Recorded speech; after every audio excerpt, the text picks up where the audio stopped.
firman-Mu. Kami tahu bahwa firman-Mu berkata, celakalah mereka yang menyebutkan kejahatan itu baik, namun itulah yang telah kami lakukan. Kami telah kehilangan keseimbangan kerohanian kami dan telah membalikkan nilai-nilai luhur kami. Kami telah menertawakan kebenaran absolut yang terdapat di dalam firman-Mu dan menyebut tindakan itu pluralisme. Kami telah menyembah ilah-ilah lain dan menyebutnya multikulturalisme.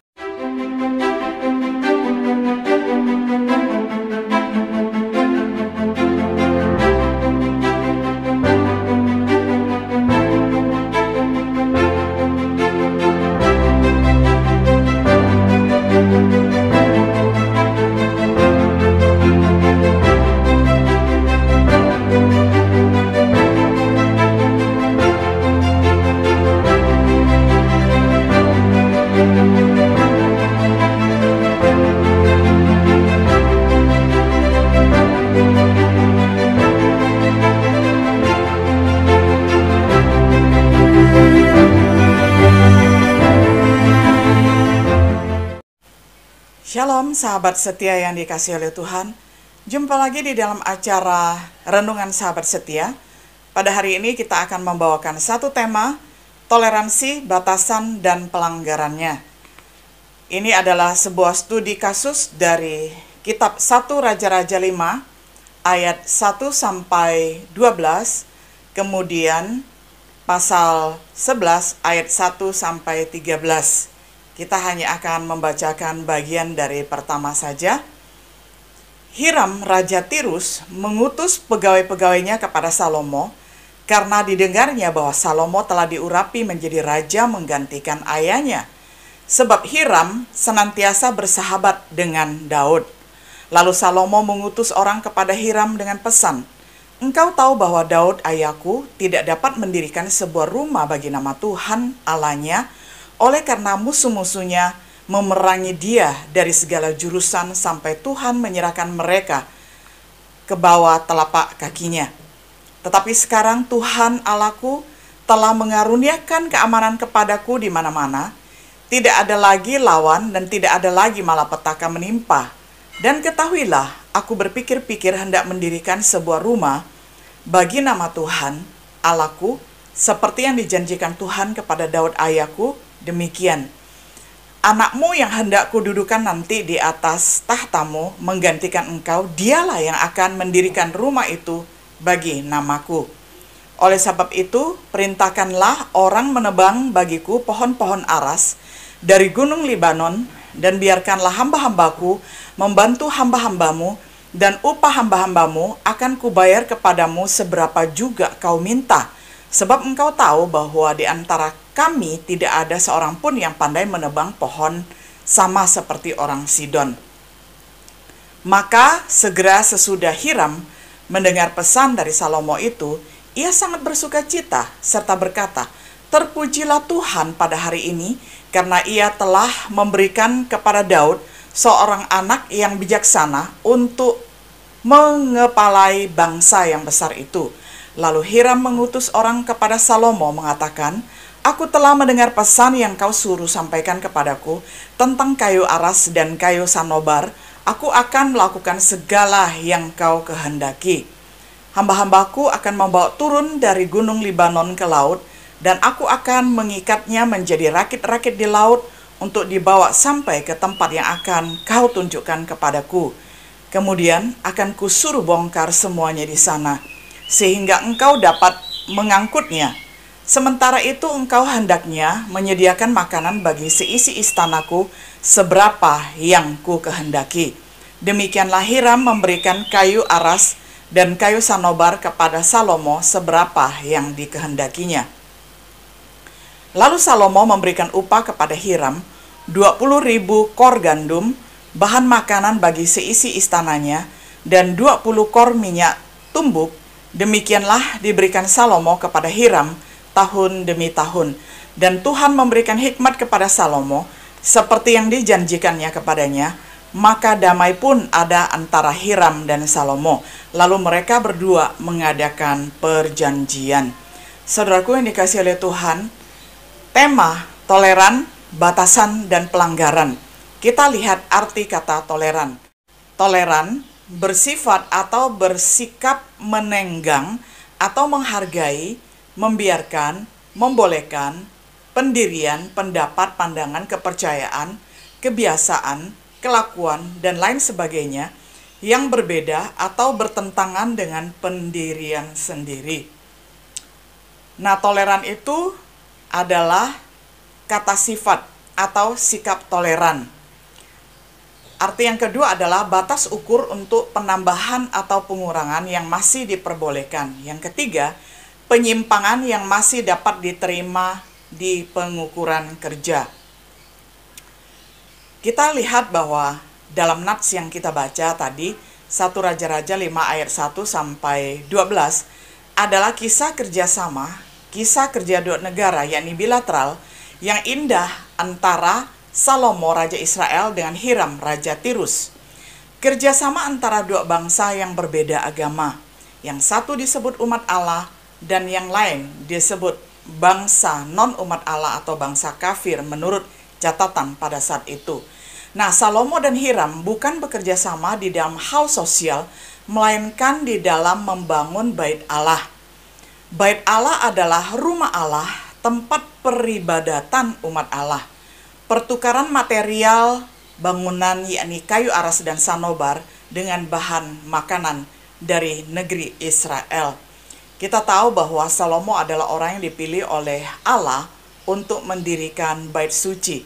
Sedangkan Daud, ayahnya yang juga adalah Raja Israel, ditolak oleh Tuhan untuk mendirikan bait Allah karena tangannya berlumuran dengan darah, karena Daud pandai sekali berperang dan mematikan banyak orang. Nah, sementara di zamannya Salomo, keadaan negara Israel sudah damai sejahtera dan dialah yang diizinkan oleh Tuhan untuk mendirikan rumah bagi nama Tuhan.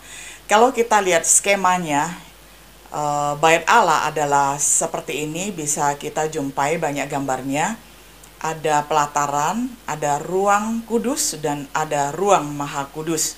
Nah, bangunan suci ini, saudara, adalah hasil kerjasama lintas agama. Kita melihat bahwa bekerja sama lintas agama ini, saudara, ada batas toleran yang bisa dikerjakan bersama. Kita lihat ya, kebanyakan orang pada zaman ini kesulitan menyumbang atau memberikan dana pembangunan bagi pembangunan rumah ibadah agama lain. Padahal itu diajarkan oleh kitab suci, boleh ya, tidak masalah kita memberikan sumbangan pembangunan kontribusi kepada pembangunan peribadatan ya, rumah peribadatan agama yang lain, itu sangat boleh. Nah, kemudian kenyataannya pada hari ini kita lihat bahwa yang namanya percetakan religius sulit sekali mengizinkan untuk mencetak kitab agama lain. Nah, sedangkan kalau kita lihat ya, Lembaga Alkitab Indonesia sudah mempekerjakan orang non-Kristen untuk mengerjakan Alkitab. Kalau kita meninjau ke tempat pembuatan Alkitab, di situ indah sekali bahwa orang yang bukan Kristen pun dipanggil untuk bekerja sama lintas agama. Nah, ini semuanya adalah karena mencontoh dan juga bekerja sama lintas agama di batas-batas yang diperbolehkan oleh Alkitab, dan ini adalah kesaksian yang indah sekali. Kemudian kita melihat hal yang kedua adalah batasan toleransi. Nah, batasan toleransi di dalam studi kasus ini, saudara, adalah pemakaian material, yakni bahan luar. Pekerja bangunan dan lain-lain itu adalah bahan ataupun pemakaian di bagian luar ya, jadi bukan toleran di bagian dalam ya. Nah, kemudian yang kedua, tidak mengganti esensinya. Artinya, misalnya pemimpinnya tetap adalah orang Israel, ya, ukuran semuanya itu sebagaimana ketetapan yang sudah ditetapkan oleh Allah, lalu fungsinya itu tidak berubah, tetap untuk menyembah kepada Tuhan. Nah, ini adalah batasan toleransi. Yang ketiga, tidak mengikis core ataupun inti doktrin. Jadi, melalui kerjasama ini kita melihat bahwa intinya adalah Hiram memahami bahwa ini adalah rumah ibadat bagi bangsa Israel. Jadi, Dia tidak campur tangan intervensi terlalu jauh, hanya mengirimkan bahan bangunan saja, sedangkan semua yang berurusan dengan bangunan bait suci untuk menyembah Allah, dia tidak bertanya dan juga tidak campur di dalamnya. Jadi sudah mengetahui batasan toleransi sampai di mana, dan tidak mengganti isi kepercayaan. Saudara, ketika kita bertoleransi dengan siapapun, dengan agama apapun, saudara, di dalam hal-hal yang di luar saudara, yang tidak menyinggung tentang esensi ataupun doktrin ataupun ajaran inti kepercayaan, itu diperbolehkan. Tetapi yang menjadi batasan bagi toleransi adalah tidak sampai kepada menyentuh isi dari kepercayaan itu, ya. Nah, jadi inilah batasan-batasan toleransi. Nah, hal yang ketiga, kita mau melihat ada pelanggaran batasan toleransi dan sanksinya apa. Kita lihat Salomo tidak salah bekerja sama dengan Hiram, itu diperbolehkan karena dia tahu batas toleransinya adalah dalam hal menyediakan bahan material ataupun bahan bangunan, yakni berupa kayu, ya, yang dibutuhkan kayu sanobar, ya. Nah, kemudian kayu aras juga. Nah, siapa saja yang mengirimkan, yakni pegawainya Hiram mengiramkan menjadi rakit-rakit dan kemudian dialirkan melalui laut, itu tidak masalah. Nah, tetapi adalah salah ketika misalnya salah satunya turut campur di dalam isi kepercayaannya. Misalnya Hiram mencampuri urusan kepercayaan umat Allah, demikian pula sebaliknya. Nah, tetapi itu tidak mereka lakukan, ya. Ini hanya sekedar contoh bahwa Salomo dan Hiram tidak saling intervensi di dalam inti kepercayaan agama masing-masing. Itu bagus. Nah, di sini yang menjadi contoh melanggar batasan toleransi adalah justru dari Salomo itu sendiri. Karena Salomo mempunyai 1000 wanita, 1000 perempuan di dalam hidupnya. Melanggar batasan toleransi yang pertama yang dilakukan oleh Salomo itu adalah Salomo memiliki 700 orang istri dan 300 orang gundik. Artinya apa? Dia tidak hidup monogami, padahal Tuhan menetapkan sepasang kekasih itu adalah satu laki-laki dan satu perempuan, ya. Jadi yang memperkenankan hati Tuhan itu adalah pasangan monogami. Nah, sedangkan Salomo ini mengambil terlalu banyak istri dan gundik, jumlahnya 1000 orang, ya. Jadi itu pelanggaran yang pertama. Yang kedua itu adalah penyembahan berhala. Salomo mengikuti kepercayaan istri dan gundiknya yang kafir, ya, sehingga dengan demikian dia jatuh untuk tidak setia lagi kepada Allah yang memberikan hikmat bijaksana kepadanya, tetapi dia mendirikan tiang-tiang berhala. Nah, sahabat setia yang dikasihi oleh Tuhan, di sini kita melihat bahwa melanggar batasan toleransi, ilustrasinya adalah seperti abrasi laut. Pernah nggak kita memperhatikan di pantai, ya, daratan itu semakin hari semakin pantainya dikikis dan kemudian daratannya semakin jauh bergeser seperti berjalan. Nah, itu namanya abrasi laut ataupun abrasi pantai, ya. Karena apa? Dikit demi dikit, sedikit demi sedikit air laut mengikis daratan sehingga akhirnya daratan itu habis dan menjadi laut. Itu adalah contoh batasan toleransi. Kalau toleransi itu terlalu banyak diberikan, maka akan ada abrasi, ada pengikisan. Demikian juga dengan kepercayaan seperti yang dialami oleh Salomo. Nah, seperti abrasi laut, ya, seperti ini, ya, gambar ini. Lihat pulaunya yang tadi besar, sekarang pulaunya tinggal sedikit, hanya bisa dihuni oleh satu orang dan satu batang pohon saja. Nah, lalu seperti kisah unta masuk kemah, ya, ini adalah foto ketika saya pergi ke Mesir, ya, di Gunung Sinai, saya naik unta. Nah, setelah turun dari unta, saya langsung teringat tentang kisah unta masuk kemah. Suatu hari ada petualang, ya, yang membawa untanya masuk ke dalam kemah karena sama-sama kedinginan. Cuaca dingin sekali di padang gurun pada waktu malam. Nah, karena tuannya ini mempunyai kemah, lalu si unta ini memasukkan kakinya satu, ya, ke dalam kemah. Lalu tuannya melihat, waduh, ternyata bukan hanya saya yang kedinginan, tapi ternyata unta juga kedinginan. Jadi dia membiarkan saja. Mula-mula satu kaki diizinkan masuk, lalu 2 kaki, lama-lama 3 kaki, lalu akhirnya 4 kaki, Dan terakhir, seluruh tubuh unta ini masuk ke dalam kemah. Dan terakhir sekali tuannya yang ditendang keluar, saudara ya. Jadi yang masuk di dalam kemah itu adalah untanya, sedangkan tuannya sudah ditendang keluar. Ini adalah ilustrasi seperti unta. Kalau kita misalnya menggambarkan unta ini adalah bagaikan dosa, ataupun bahan yang kita kompromikan, ajaran yang kita kompromikan, lama-lama kalau kita terlalu kompromi sampai melampaui batas, akhirnya kita yang menjadi korban, ya. Jadi memang toleransi itu harus mengingat batasan, jangan kebablasan kata orang, jangan keterusan, ya. Nah, seperti itu. Jadi kita harus hati-hati ketika bertoleransi, karena dalam hal ini Salomo sudah jatuh ke dalam dosa, ya, melanggar dua hal, yakni tentang poligami, dan yang kedua adalah jatuh ke dalam penyembahan berhala. Nah, sanksi pelanggaran saya bacakan dari 1 Raja-Raja 11 ayat 11.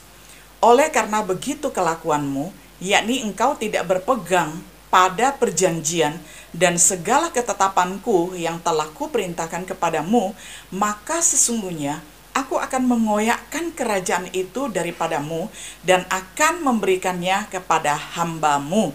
Nah, ini saudara ya, bagaimana Tuhan sangat tegas memberikan sanksi kepada Salomo. Jadi setelah Salomo, maka kerajaan Israel terpecah menjadi dua, ya kan?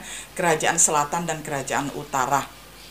Nah, disinilah kita lihat bahwa toleransi itu ada batasan-batasannya. Jadi kita harus taat kepada batasan. Kalau tidak taat kepada batasan, kita sendiri yang nantinya menjadi korban dari toleransi itu sendiri.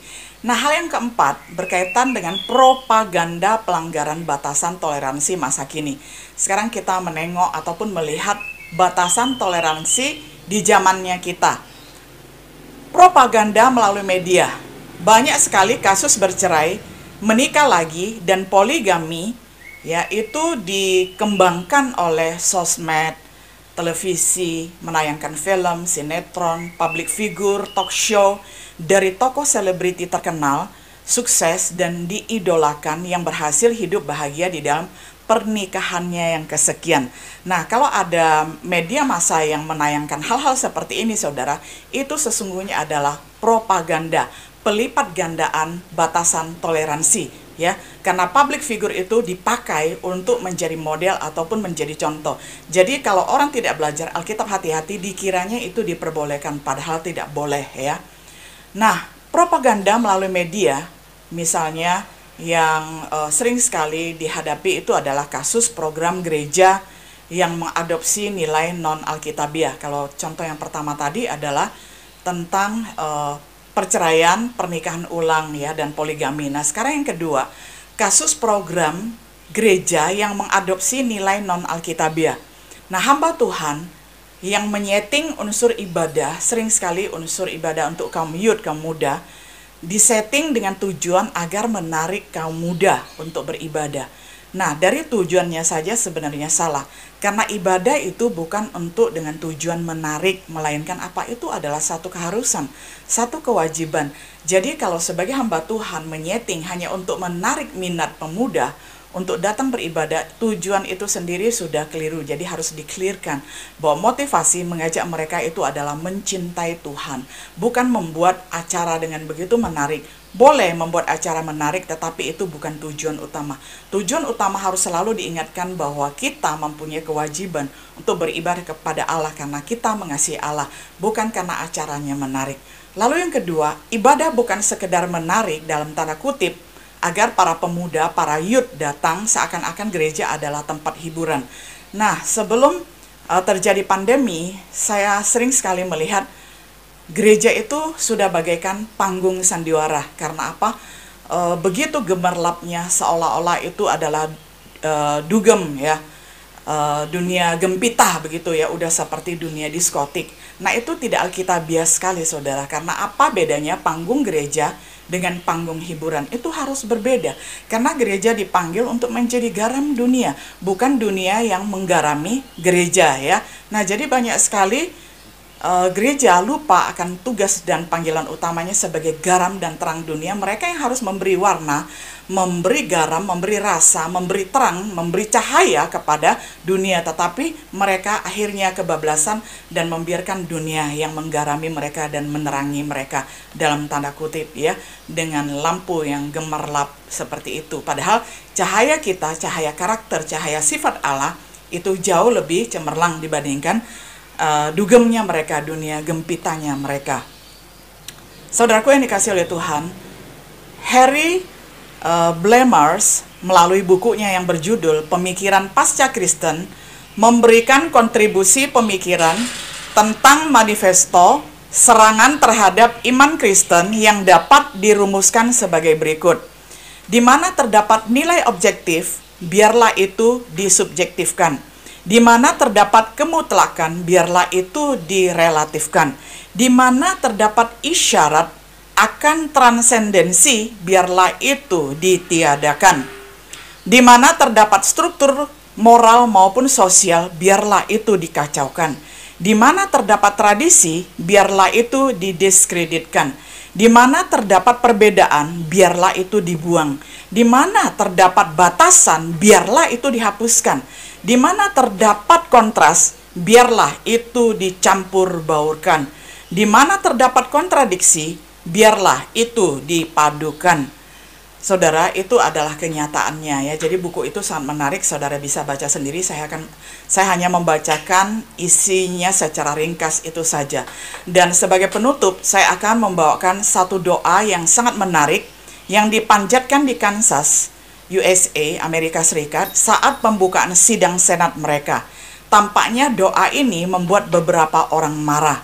Ketika pendeta Joe Wright diminta untuk membuka sidang Senat Kansas tersebut, semua orang mengira bahwa segalanya akan berjalan seperti biasanya. Namun inilah yang mereka dengar. Bapa kami yang di surga, kami datang di hadapan-Mu hari ini, memohon pengampunan dan untuk mencari arahan-Mu dan bimbingan-Mu. Kami tahu bahwa firman-Mu berkata, celakalah mereka yang menyebutkan kejahatan itu baik. Namun itulah yang telah kami lakukan. Kami telah kehilangan keseimbangan kerohanian kami dan telah membalikkan nilai-nilai luhur kami. Kami telah menertawakan kebenaran absolut yang terdapat di dalam firman-Mu dan menyebut tindakan itu pluralisme. Kami telah menyembah ilah-ilah lain dan menyebutnya multikulturalisme. Kami telah melegalkan penyimpangan-penyimpangan dan memandangnya sebagai suatu gaya hidup alternatif. Kami telah mengeksploitasi orang-orang miskin dan menyebutnya lotre. Kami telah memberi penghargaan kepada orang-orang malas dan menyebutnya sebagai program kesejahteraan. Kami telah membunuh bayi-bayi yang belum lahir melalui aborsi dan menyebutnya sebagai suatu pilihan belaka. Kami telah menembak pelaku-pelaku aborsi dan menganggapnya sebagai suatu hal yang dapat dibenarkan. Kami telah lalai mendisiplinkan anak-anak kami dan menyebutnya sebagai mengembangkan harga diri. Kami telah menyalahgunakan kekuasaan dan menyebutnya sebagai bagian dari politik. Kami telah menggelapkan dana publik dan menyebutnya sebagai pengeluaran-pengeluaran penting. Kami telah melembahkan penyuapan dan menyebutnya sebagai pemanis pekerjaan. Kami iri terhadap milik sesama kami dan menyebut itu ambisi. Kami telah mengotori udara dengan kata-kata yang tidak pantas dan pornografi dan menyebutnya sebagai kebebasan berekspresi. Kami telah memandang rendah nilai-nilai para leluhur yang dihormati dari waktu ke waktu dan menyebutnya pencerahan. Carilah kami ya Tuhan, dan biarlah kami dikenal oleh-Mu hari ini. Tahirkanlah kami dari segala dosa dan bebaskanlah kami. Amin. Kiranya doa ini juga boleh menjadi doa kita semua, sehingga kita tetap memegang Alkitab sebagai firman Tuhan yang absolut di dalam hidup kita. Kita tidak gampang untuk toleransi, dan kita belajar untuk mengenal batas-batas toleransi boleh sampai di mana. Nah, kiranya untuk selanjutnya kita boleh setia untuk terus belajar firman Tuhan secara pribadi dan juga secara kelompok. Kiranya Tuhan memberkati kita semuanya. Shalom.